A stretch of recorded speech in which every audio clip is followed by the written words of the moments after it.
The sun dips behind the horizon, and with it goes the fragile comfort of light.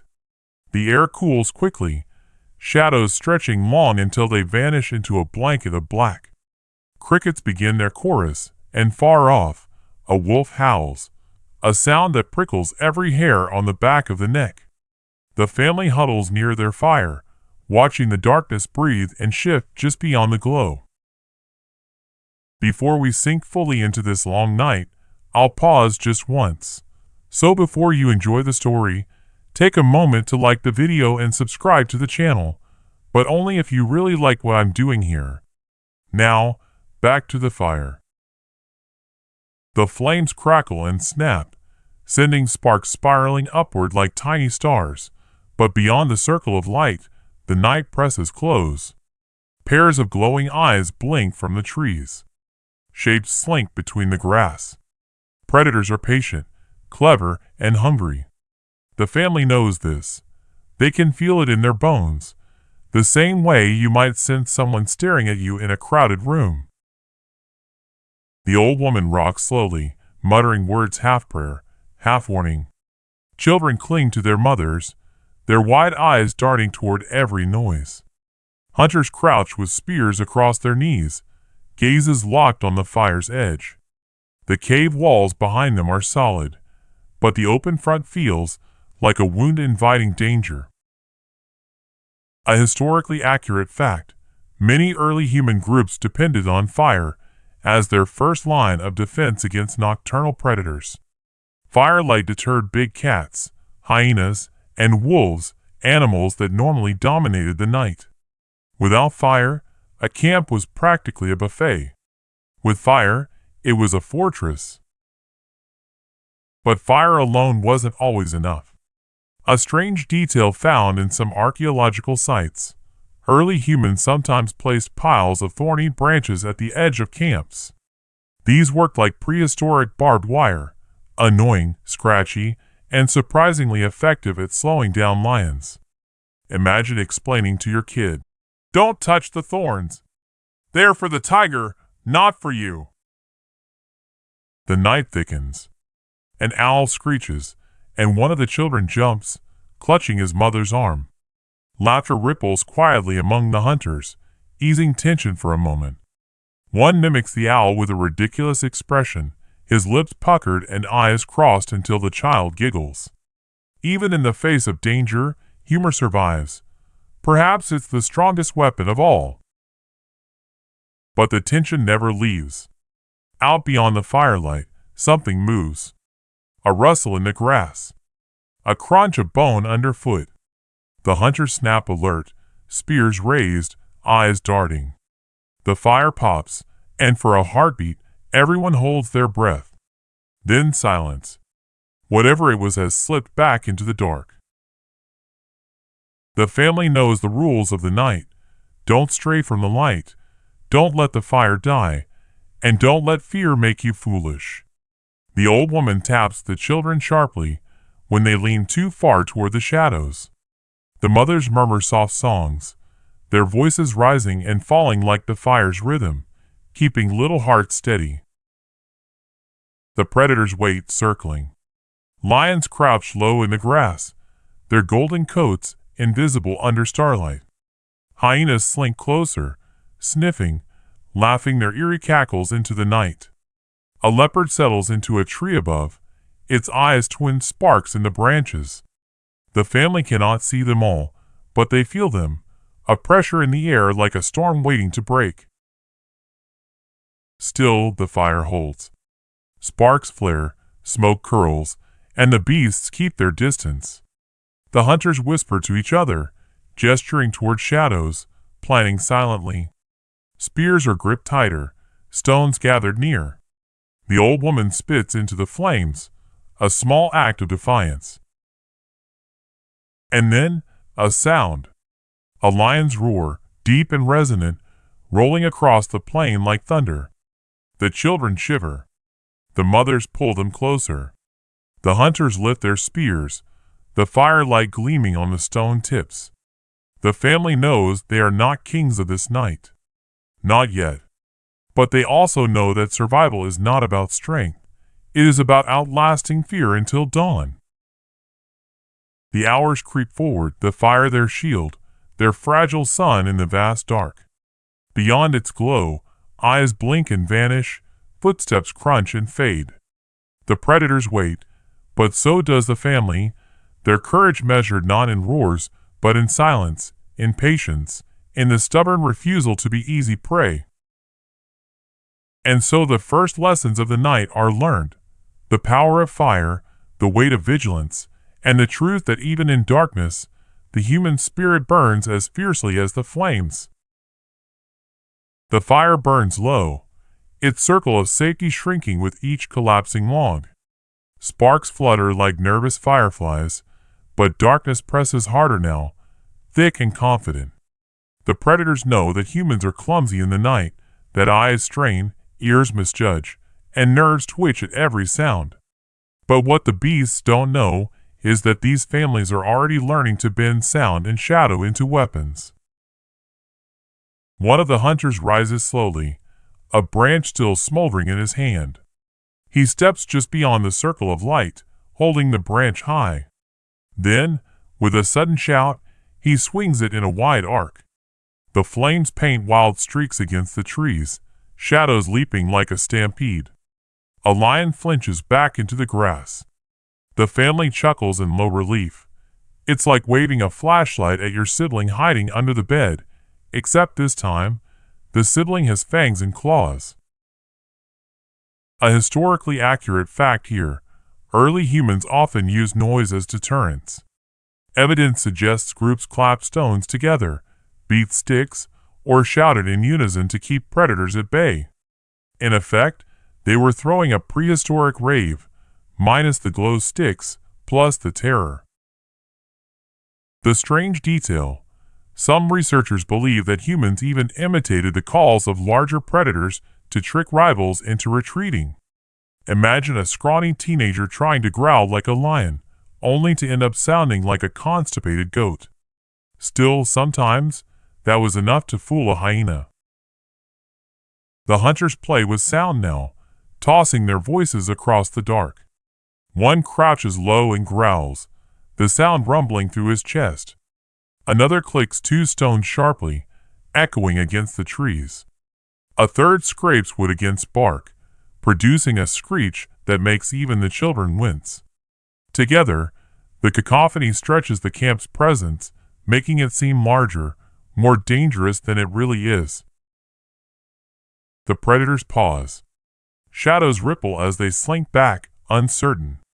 The hunters exchange grins. It's working. But the game is not over. These animals are patient, clever. They can wait longer than firewood lasts. So the tribe gets creative. A woman tosses a dry branch into the flames, sending a burst of sparks outward. For a moment, the night is lit as those stars themselves rain down. Shadows jerk, scatter, reform. The children gasp in awe, forgetting their fear long enough to giggle. One of the hunters seizes the moment, cupping his hands around his mouth and letting out a piercing scream. The echo bounces off the cliffs nearby, doubling the sound. Somewhere in the dark, hyenas yelp in alarm. If you've ever jumped at your own reflection in a dark window, you know how easy it is to be spooked by an echo. The predators, for all their strength, aren't immune to confusion. And confusion, here, is survival. The night deepens. The family settles into rhythm. Noise, shadow play, silence, then noise again. The children whisper jokes, their laughter small but steady, proof that the human mind, even young, adapts quickly. One boy cups his hands and mimics the hoot of an owl. His sister joins in, their duet absurdly off-key. The hunters shake their heads but smile anyway. It's comic relief, yes, but it's also practice. Every sound adds to the camp's orchestra of survival. A rustle at the edge of the grass halts the play. The fire pops, shadows jitter, but this time the predators don't back away. A pair of eyes gleam close, too close. A lion steps forward, its massive body swaying low, muscles coiled like ropes. The hunters freeze, hearts hammering. They know that if it charges, fire and sound might not be enough. Then the old woman, voice gravelly but strong, begins to sing. Not a soft lullaby, but a sharp, pulsing chant. The sound cuts through the dark, rising and falling like the fire's breath. The others join in, stamping feet, clapping hands, voices building into a wall of rhythm. The lion halts, ears twitching. The strange, unified noise is not prey-like. It's confusing, unnatural. With a final flick of its tail, the lion melts back into the grass. The camp exhales, laughter breaking free again, nervous but triumphant. One of the hunters jokes, "Next time, maybe sing about how delicious hyena tastes." Even the children laugh at that one. And so, the night teaches another lesson. Survival is not just hiding in silence. Sometimes, it's about being louder, stranger, and scarier than the beasts that want you for dinner. The hours crawl, heavy as stones. The fire hisses and groans, chewing through the last of the dry wood. Beyond its light, the predators regroup. The family knows the noises too well now. The low panting of lions, the bone-rattle laugh of hyenas, the rustle of bodies shifting in tall grass. It's clear, sound and shadow have bought time, but the beasts are not done. If the humans are to hold their ground, they must fight back. One hunter grips his spear, knuckles pale in the glow. The stone tip glints faintly, sharp and patient. Tools like this are new in the grand story of humanity. Long sticks hardened by fire, tipped with chipped rock. They are extensions of arms, turning reach into distance and fear into defiance. A historically accurate fact. The earliest evidence of wooden spears dates back over 300,000 years, found in Germany, preserved in ancient bogs. These were not crude sticks, but carefully shaped weapons, balanced for throwing or thrusting. Imagine the pride of the first person to realize, "Hey, this stick makes me taller and deadlier." A strange detail. Some early spear points weren't just rock, they were coated in poison. Evidence from later periods shows that tribes ground up toxic plants or insects and smeared the mixture on their tips. The poison made wounds deadly even if they weren't deep. Picture the brainstorming meeting for that idea. "Okay, hear me out. What if we rub this suspicious goo on our weapons and just hope it kills something other than us?" Risky, but genius. Tonight, there are no poisons, only stone, wood, and courage.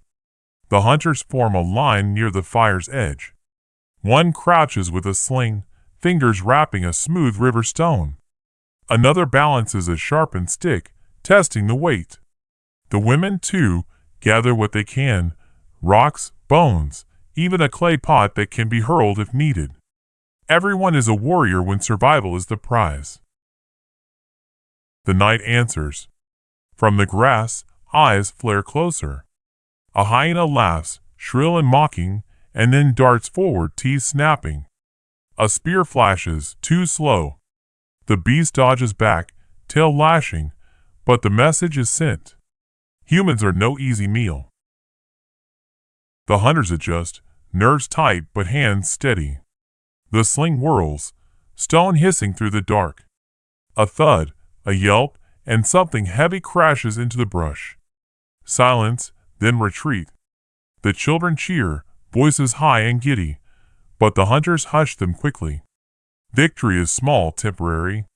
Predators rarely fight fair. They test, probe, strike, retreat, and strike again. And so the tribe sets a trap. Quietly, they scatter sharp bones and stones just beyond the fire's edge, points angled upward. A hyena's soft paw might not notice at first, until the weight drives bone against skin. It's a crude trick, but cunning often beats strength. Minutes stretch. The predators circle again. A lion's growl trembles through the air, low as thunder. The family stiffens. The fire flares as someone tosses in more wood, shadows leaping wild. Then, motion. A shape bursts from the dark, golden hide flashing. A lion, massive and relentless, lunges straight for the camp. Spears thrust forward. One scrapes hide, another sinks shallow. The beast roars, paw swiping, scattering sparks as it slams the ground. But then it falters, yelps, stumbles. It has landed squarely on the hidden bones. Blood darkens its paw. Confused, enraged, the lion snarls but pulls back, limping into the night. The family erupts in relief, laughter breaking out despite pounding hearts. One of the hunters waves his spear in mock triumph, declaring, "We have sharper bones than your teeth." It's a joke, half brag, half prayer, but it lifts the mood. Even the children laugh through their fear. Yet silence soon follows. They no more predators wait listening. The traps are scattered, the spears grip tighter, but dawn is still far away. The lesson is clear.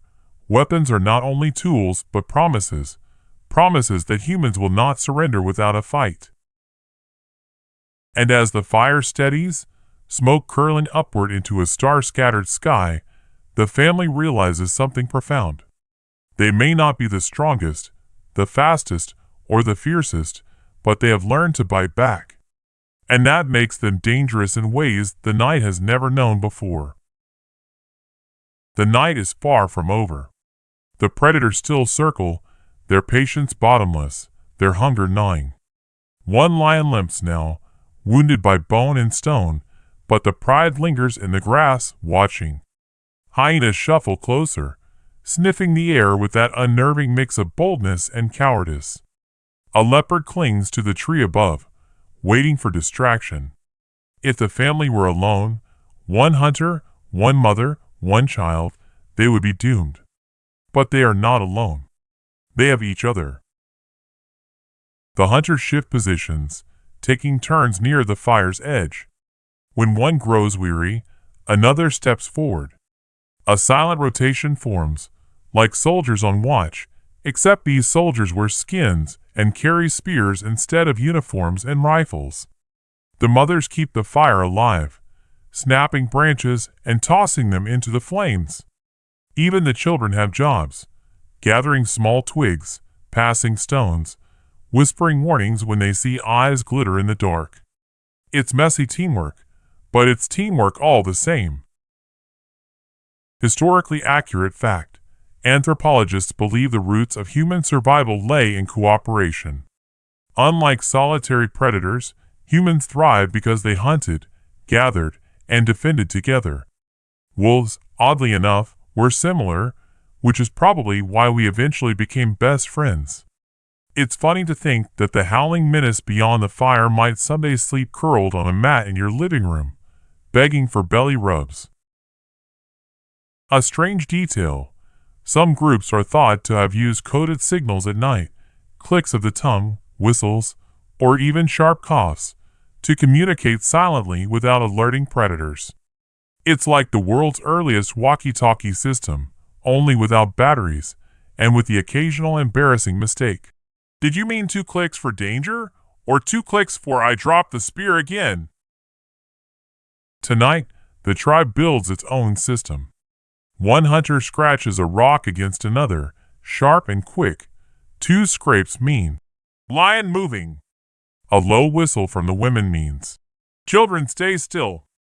Even the old woman joins in, thumping her staff on the ground 3 times when she senses too much stillness outside. The predators hear, yes, but the rhythm is confusing, unpredictable. It keeps the camp's pulse alive. And then, the power of numbers reveals itself. The hyenas try again, testing. They inch forward, laughing their sinister chorus. But the humans rise together, a wall of sound and motion. Spears thrust outward, stones fly, and voices howl in unison. The hyenas scatter, confused by this sudden unity. They are used to chasing down the weak, not facing a coordinated mob. A child whispers to his sister, "We sound scarier than they do." And he's right. For once, the laughter feels like victory, not fear. Hours grind on. The fire burns lower again, but the tribe has learned to move as one. They sing softly together, a murmur of voices rising and falling in harmony. It is not just for the children, it is for everyone. The rhythm keeps fear at bay, and the predators hesitate to challenge a camp that hums with life and defiance. Still, vigilance cannot waver. A hunter nods off, and the old woman smacks him with her staff, muttering something that makes the others laugh. Another hunter, bored of silence, imitates a hyena's laugh so perfectly that even the mothers chuckle, until the real hyenas answer from the dark, louder and closer. The family groans, the hunter shrugs sheepishly, and the night continues. Through all of this, a new truth crystallizes. Courage is not the absence of fear, but the shared decision to face it together. Alone, they would be food. Together, they are a force, a knot of lives bound tightly, holding against the dark. And as the stars wheel above, cold and unblinking, the family waits for the sky to pale. They wait for the moment when the beasts will melt away, when the night will lose its teeth. They wait, not as individuals, but as one body, one will, one tribe. Because survival, they now know, belongs not to the strongest or the fastest, but to the ones who can stand shoulder to shoulder and refuse to fall. The night wanes, slow but steady. The stars begin to fade, their brilliance dulled by the first pale hints of dawn. Shadows thin, and the predators sense the shift. The lion pride drifts back toward the tall grass. The hyenas slink away, muttering their eerie laughter like sore losers at a game they didn't win. Even the leopard in the tree slips silently into the underbrush, vanishing with the night. The danger is not gone forever. It never will be. But for this night, the family has endured. The fire burns low, reduced to glowing embers, but its purpose is fulfilled. The hunters lower their spears, shoulders heavy but spirits alive. The mothers soothe children whose eyes finally flutter shut, exhaustion overtaking fear. The old woman taps her staff on the ground once, a sound not of warning now, but of finality. They made it. Historically accurate fact. For countless generations, these nightly battles shaped human evolution. Those who could stay alert, cooperate, and adapt survived. Those who failed did not pass their lessons forward. The very reason you can hear this story today is because some distant family, huddled in the firelight, kept the predators at bay long enough for dawn to arrive. And here's the strange detail. Many early cultures eventually told stories of the night's creatures as spirits, monsters, or gods. The leopard in the tree became a shadow demon, the lion a roaring deity, the hyena a trickster spirit. Fear transformed into myth, and myth became teaching. Children learned caution not from lectures, but from legends whispered by the fire. "Don't wander at night," the elders would say, "or the laugher will find you."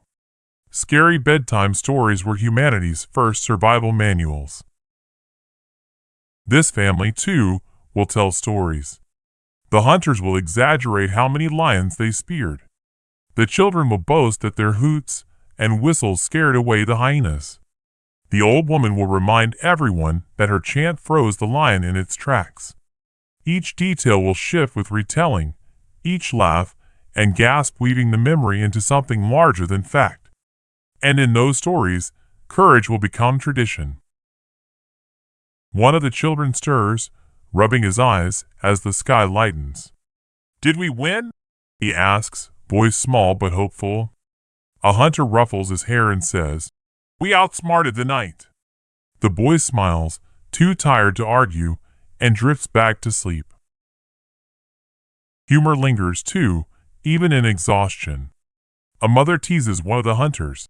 Next time you try to sound like a lion, at least don't squeak. The camp laughs, weary but genuine. It's proof that even in struggle, laughter refuses to die.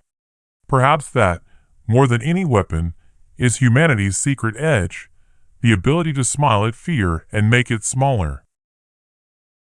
The sun finally breaks the horizon, gold spilling across the land. The predators vanish with the shadows, and the world feels safer, warmer, less impossible. The family steps out from the cave mouth, stretching, breathing, alive. The grass glitters with dew, each drop catching the newborn light. For a moment, the world seems clean, unthreatening, as though the night's terror was only a bad dream. But they remember. They remember the eyes in the dark, the rustle in the grass, the roar that shook their bones. They remember the fire that held, the stones that flew, the chant that drove a lion back. They remember how fear turned to strength when shared. And in remembering, they plant seeds of something greater. The lessons of the night, fire, shadow, weapons, unity, and story, become more than survival tricks. They become culture, tradition, the bones of civilization itself. Because every dawn after a night like this is not just survival, it's proof that humans, fragile as they seemed, could stand against the dark and win. The child wakes again, yawns, and says, "Tell it again. The part where we scared the lion." And so the story begins to echo, reshaped already, passed down like glowing embers carried into a new day. The night will come again, of course, but so will the fire. So will the laughter. So will the stories. And in those stories, predators are not just beasts lurking in the shadows. They are teachers, unwilling, merciless, but essential. They taught humanity to sharpen wood, to shout into the dark, to lean on each other, and, above all, to keep the fire burning. The dawn widens, spilling light across the earth. The family steps forward together, shadows stretching long behind them. They walk not as prey, not anymore, but as the beginning of something greater, a species that learned how to outwit the night.